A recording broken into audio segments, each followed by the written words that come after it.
Okay, so today we're going to be reacting to his story.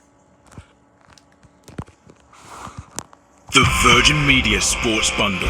This one's for the fans. Get stacks of sport, including Sky. My phone buzzed during third period, and I opened a notification under my desk, expecting a meme from Wes. It was a group chat I'd never been added to, and the most recent message said, "El Mao, he's wearing the shirt again." I was wearing a blue shirt. I'd worn it on Monday too because it was clean, and I didn't think anyone noticed what I wore twice in a week. I scrolled up one message, sitting right next to me, and has no idea. That was posted 40 seconds ago. Someone in this chat was in this room. My eyes moved from the phone to the classroom and back to the phone, and my skin prickled because the messages were happening in real time, written by someone close enough to see my shirt and my face and the phone under my desk. I scrolled further, and the chat opened up into something bigger, a full scoreboard with every kid in my grade ranked by number, categories next to each name, most pathetic, easiest to manipulate, biggest try hard. I recognized the names. My thumb scrolled faster because the numbers were climbing, and I hadn't found myself yet, and there was only one direction left to go. I hit the bottom,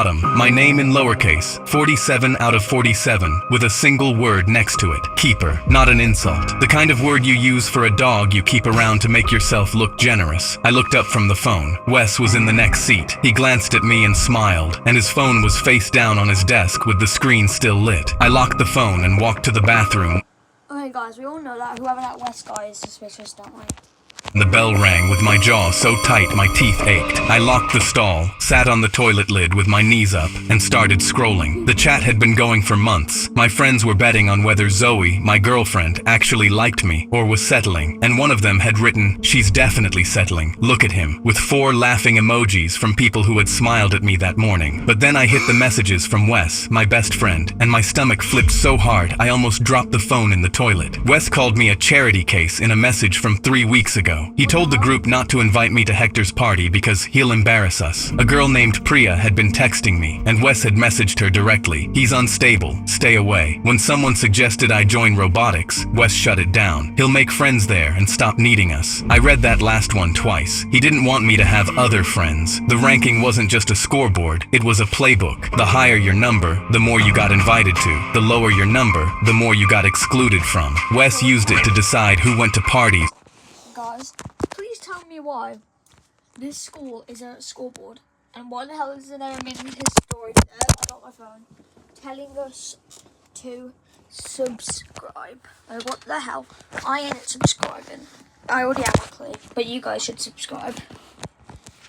Who sat at the lunch table, who got pulled into group projects, and who got left behind. My number was a leash, close enough to the table to watch, never close enough to matter. He'd blocked every exit, every friend, every club, every girl who tried to talk to me. The only door left opened into his living room, and I'd been thanking him for holding it open. I pressed my forehead against the stall wall and breathed through my nose because I was going to throw up or scream, and neither one was an option in a school bathroom at 11 a.m. Lunch was a horror movie where I was the only one who could see the monster. Wes slid me half his sandwich and said, "You look tired, you good?" And the concern on his face was so convincing that a casting director would have hired him on the spot. I checked the chat under the table 2 hours ago. "Watch me play the good friend today. He eats it up every time." Below that, Priya texted him again, told her he's unstable. She backed off. I bit into the sandwich and chewed and smiled and said, "Yeah, I'm good," while the bread turned to paste in my mouth because I was sitting at a table full of people who had voted on my worth and decided I was furniture. After school, Wes pulled off his jacket and put it on my shoulders in the rain. "Take it. I've got a hoodie in my locker." The jacket was warm, and I wore it home because the rain was cold, and I wasn't ready to stop pretending yet. That night, the chat had a photo of me wearing the jacket with the caption, "Look at this kid in my clothes, El Mao. He'd literally be nothing without me," and 38 laughing emojis stacked beneath it. The jacket was still on me when I read it. I sat in my desk chair with the phone on my knee, and the laughing emojis still burning on the screen, and pulled the collar up to my face and smelled the cologne and thought, "You gave me this. You put it on my shoulders in the rain, and then you made fun of me for wearing it, and I was going to burn this friendship to the ground and use your own jacket as the match." Zoe met me at my locker the next morning with coffee from the gas station, the cheap kind with too much cream that she knew I liked because she'd watched me make it once and remembered. She leaned against the locker next to mine and said, "I'm glad you found good people here. When you transferred, I was worried you'd have a hard time time, but Wes really took you in. She said his name with warmth because she believed the story I used to believe, the one where Wes was generous and the friendship was real. She squeezed my hand and walked to class. I stood at my locker holding gas station coffee that she'd driven 10 minutes out of her way to bring me. My throat closed because Zoe was the one person at this school who chose me for no reason except she wanted to, and the chat was going to try to take her from me, and she didn't even know the chat existed. I called Wes and fed him a fake secret, keeping my voice so casual I deserved my own casting call. Dude, I think I'm failing chemistry. My mom's going to lose it. He was supportive, warm, perfect. I hung up, and 40 minutes later the chat had it word for word. LOL, he's failing chem. His mom is going to flip. This is going to be hilarious to watch. I screenshotted it and went to the admin settings. The creator was Wes Barrera. The creation date was September, the same month he'd walked up to me on my first day at this school and put his arm around my shoulder and said, "You look lost. Come sit with us." The chat and the friendship were the same age. He didn't become a bad friend. He was never a friend at all. I was the lowest rung on a ladder he built to keep himself at the top, and he'd hammered me in on day one with a smile and a half sandwich and, "You look lost." A kid named Tate, who'd been ranked second lowest, shoved a boy into a locker outside the gym so hard the metal buckled and the sound cracked down the hallway like a car wreck. Teachers dragged Tate out while he kicked, and his face was purple, and he screamed things that had stopped being words and become pure sound. He was expelled by last period. I pressed my face against the office window glass, while his mom signed papers with a pen she could barely hold. Tate stuffed his entire school life into a garbage bag. His face wasn't angry anymore.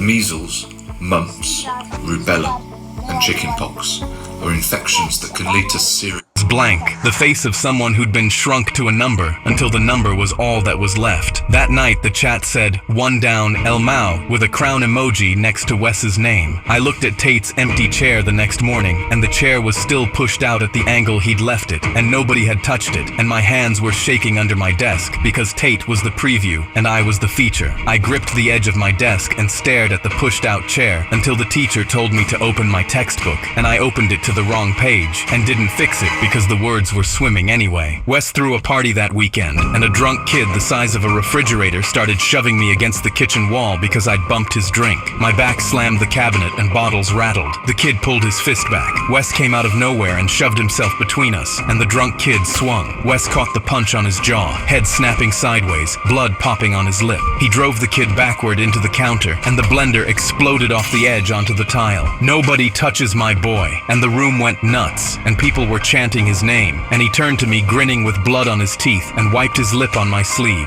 the sleeve of his jacket that I was still wearing because taking it off felt like tipping my hand. I locked myself in the bathroom and checked the chat. Wes had typed with his lip still bleeding, had to play hero again, keeping my investment alive. I sat on the floor and looked at the blood on my sleeve, and for one terrible minute I considered deleting the chat from my phone and pretending I'd never seen it, just walking away, letting Wes keep being the best friend I wanted him to be, and ignoring the one he actually was. The punch was real. The blood on my sleeve was real. The relief I felt when he stepped between me and that drunk kid was real. And maybe I could keep eating the sandwiches and wearing the jacket and pretending the chat didn't exist. The blood on my sleeve was still warm. The friendship was fake, but the punch was real. And I sat there on the bathroom tile trying to fit those two things in the same brain and failing. A kid from the chat walked up to Zoe at her locker and asked her out while I was standing right there holding her bag. He grinned at me over her shoulder like I was a coat rack. Zoe said no, and the kid walked away with, "Think about it," and I checked the chat in the stairwell. Operation Upgrade, a thread where they were sending different guys at Zoe on a rotation to see which one could peel her off me. Wes started it. Let's see how long she lasts when she has options. I leaned my head against the stairwell wall and closed my eyes, and my fists were so tight my nails cut crescents into my palms because they'd turned my relationship into a group project, and the assignment was to take the only real thing in my life. Priya found me between classes. "Hey, this is weird, but your friend told me you had issues and I shouldn't talk to you." After Tate, I started wondering what else he lied about. She showed me the text from Wes. "Stay away from him. He's unstable. Trust me." I stared at it, and my chest hurt in a way that was different from anger, because Priya was cool and funny, and she'd reached out, and Wes had slammed the door before I heard the knock. "I don't have issues. I know." She paused. "For what it's worth, I thought you seemed cool. I was going to ask if you wanted to study for bio together. I would have have said yes. Yeah, that's the worst part. She gave me a small smile that hurt more than any message in the chat, and she walked away. I stood in the hallway leaning on the lockers with my palms flat on the metal because every person who could have been in my life had been turned away by the same guy who kept telling me I was lucky to have him. Zoe met me after school, and she was different. Arms crossed, eyes on the ground. Someone sent me screenshots of you talking about me to your friends. Private stuff. She held up her phone, and the screenshots looked real, but the words were written by a chat member pretending to be me. That wasn't me. Someone is lying to you. Then who? I couldn't answer without explaining the chat, and explaining the chat meant admitting my whole social life was a puppet show, and the puppeteer was the guy who just took a punch for me. She said, I need space, and walked across the parking lot, and I stood there squeezing my backpack straps until the fabric dug welts into my palms, because the only person who picked me without Wes's permission was walking away over words I never typed. I sat on the curb in the parking lot with my head between my knees because my chest was so tight I couldn't pull a full breath. My phone buzzed. Phase 2 complete. I looked at the 2 words, and the casualness of them made me want to hurl the phone across the parking lot because destroying my relationship was a line item on their to-do list, and they'd checked it off with 2 words and a period. My mom found the chat on my phone that night. Did you make this? I tried to explain, and the words fell apart in my mouth, and she took the phone and grounded me. I paced my room, 8 steps wall to wall, and slammed my fist into my pillow because the chat was still running in her nightstand drawer, and the party was in 3 days, and I was flying blind. The next morning at school, a girl who'd been ranked low walked up to me in the cafeteria. Is it true you made the ranking chat? I just stared at her because the rumor had jumped the fence, and I was being blamed for building the cage I was locked in. Across the room, Wes waved at me and patted the empty seat next to him. The wave was so warm I almost walked over because the habit was deeper than the truth. My legs almost carried me over before my brain caught up because the habit of sitting next to Wes was 3 years deep, and hatred hadn't killed it yet. I took the phone back from my mom's nightstand while she was at work. The chat was on fire, a crowning ceremony at the party, a trophy with my ranking number engraved on it, designed to humiliate me in front of everyone we knew. Wes suggested it, and everyone agreed. I sat on my bed reading the plan, and my heart was pounding, but my hands were steady because the panic had burned off somewhere in the last 2 weeks, and what replaced it was focus, the kind you get when you stop being scared and start being ready. I took a shower, got dressed, looked at myself in the mirror. The jacket was hanging on the back of my door. I put it on because the jacket was part of the plan. The trophy was going to be my microphone. The party was going to be my stage. I practiced my face in the mirror, the grateful, surprised face I'd need when they pulled the cloth off, and it was perfect because I'd been wearing it for 3 years. I walked into the party wearing the jacket. Wes grabbed me at the door. My boy's here! He squeezed my shoulders, and I squeezed back and smiled, and my pulse was slamming so hard I could feel it in my fingertips. But the smile was perfect because I'd been watching a master performer for 3 years, and I'd learned a few things. The trophy sat on a side table under a cloth near the kitchen entrance. I pretended not to see it while I circled the room, shaking hands and bumping fists, and laughing at jokes that weren't funny, because 1 more hour of the mask was all I needed. I got a cup from the kitchen and held it without drinking because I needed my hands to look busy. I talked to a kid who'd written "easiest to manipulate" next to my name, and laughed at his joke about a teacher, and the laugh sounded so real it scared me. I talked to a girl who'd bet Zoe would dump me by prom and complimented her shoes, and she said, "You're so sweet," and I wanted to flip the table. I smiled until my jaw ached and my cheeks burned, and the party noise was a roar I had to shout over, while inside my head, everything was razor sharp and silent. Around 11, Wes climbed on a chair and clapped for attention. "We want to give a special award tonight to someone who means a lot to this group." He pulled the cloth, and there it was. My name,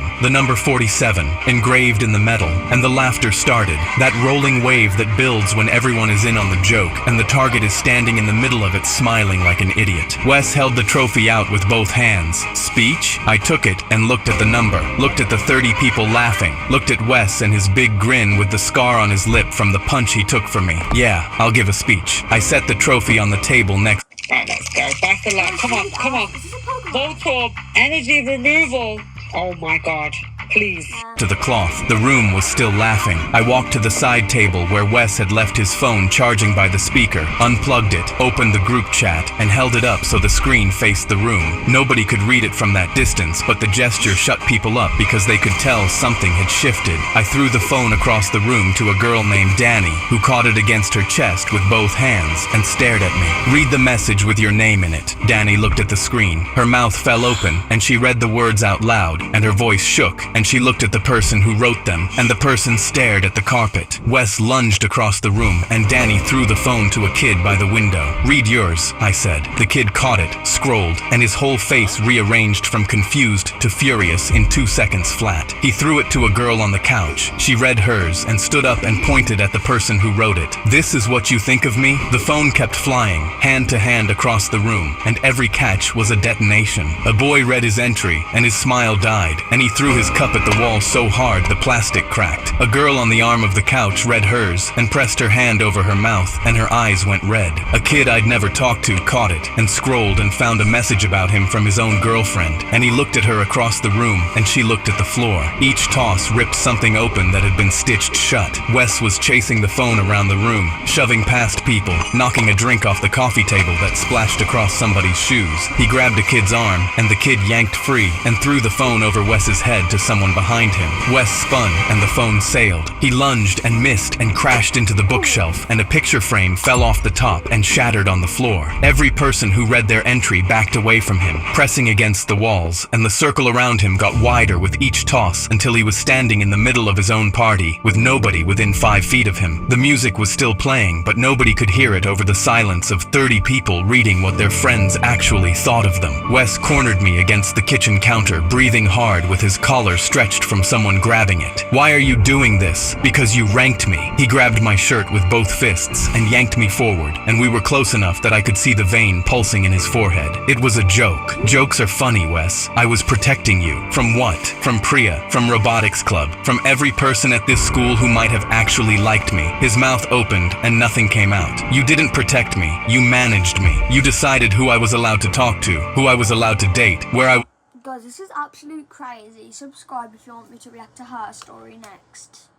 was allowed to go, and you called it friendship. His hands were trembling on my collar. Hit me, I said. Go ahead. You took a punch from me at the last party. Might as well throw one now. His jaw clenched and his fists tightened, and I watched the war behind his eyes, the part that wanted to swing, and the part that couldn't, because 3 years of acting like my brother had gotten into his bones too deep to shake. Behind him, a girl holding the phone said, "Guys, look at this," and read the creation date out loud, September 14th. A beat of silence. Then someone said, "Wait, isn't that when you two became friends?" And the room went dead. 30 people doing the math at the same time, looking at Wes, looking at me, looking back at Wes. Zoe near the door whispered, "Oh my God." A kid who'd been part of the chat put his cup down on the nearest surface and walked out the front door without saying a word. September was when Wes walked up to me on my first day and put his arm around my shoulder. Wes told that story every time he introduced me. I found this kid looking lost, and I took him in. The room had heard it a dozen times. Now they heard what it actually meant. He took me in to keep me down. His hands dropped off my collar like the fabric was electric. I pulled the jacket off, one arm at a time, slow, and the room watched me do it because every person in that kitchen knew what the jacket meant. I held it in both hands and looked at it. The collar was still warm from my neck. The blood stain from the party was still on the sleeve. I dropped it at his feet on the kitchen tile, and the sound it made was soft, barely there, and somehow louder than anything else that had happened all night. You told me I'd be nothing without you. Let's find out. I walked through the room. Nobody was in my way because they'd all stepped back, pressed against the walls and the furniture, and the path to the door was wide open. I walked past the trophy on the table, past the speaker that was still plugged in but playing to nobody, past Danny, who was holding the phone with both hands and staring at the screen like it had bitten her. I pushed through the front door into the cold. My arms were bare and the chill bit into my skin. I sat on the porch steps and put my head in my hands because the adrenaline was draining, and what rushed in behind it wasn't wasn't victory. It was grief, heavy and dull, sitting on my chest like a sandbag. 3 years of lunches and late-night calls, and him taking a punch with blood on his teeth. None of it was real, but I'd loved it, and that part was real. And losing a fake thing you genuinely loved still hurts. The front door opened, and Zoe sat down next to me. The necklace was back around her neck, the one I gave her, the one she'd taken off when she pulled away. I heard everything. I'm sorry I couldn't tell you. You don't owe me an apology. They do. She put her hand on my knee, and her fingers were warm. The thing he wrote about being scared, nobody would talk to him. I saw it. Do you think any of the friendship was real? I thought about the punch, the blood on his teeth, the wood chips during the bookshelf, the sandwich every day at lunch. Parts of it were real. The parts where he forgot he was performing. That's the saddest thing I've ever heard. It was. We sat there while the party emptied behind us. Car doors slamming, engines starting, headlights sweeping the yard. My phone buzzed, and Wes had posted one last message in the chat. He was never supposed to be in this chat. I showed it to Zoe. She read it and looked at me. You were supposed to be a secret they kept from themselves. I deleted the app and put the phone in my pocket and leaned my shoulder against hers. The cold was biting my arms where the jacket used to be, but Zoe's shoulder was warm against mine, and the warmth was small and specific, and it was enough.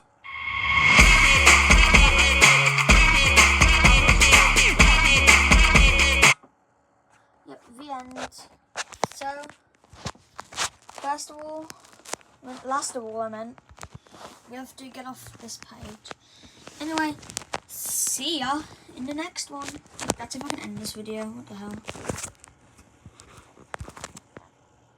I can't end the video. There it is.